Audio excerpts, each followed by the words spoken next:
I've always been a Spider-Man guy.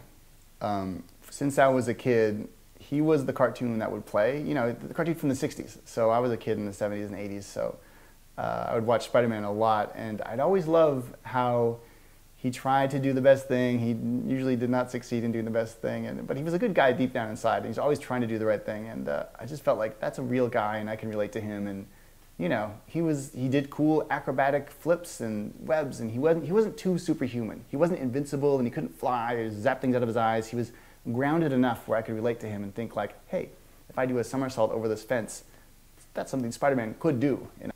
Deadpool is an interesting character. He's pretty much a super sarcastic, ultra-violent, sociopathic Spider-Man.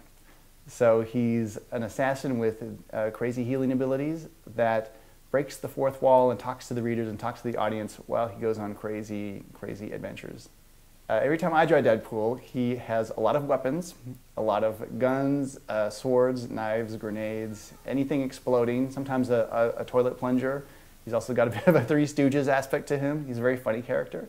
Everyone has gotten a taste of the bread and butter characters of Spider-Man, Superman. It's like, that's the vanilla superheroes. And then Deadpool is kind of like the next level. It's not the 50s anymore. It's not Happy Days. It's kind of a crazy, sarcastic, sadistic world. And he's kind of a superhero that you can live in that world and also feel you can find a way to enjoy it. And so Deadpool is this, you know, dark sociopathic humor that maybe you would never find in a comic book before, or the general public would not be aware of before.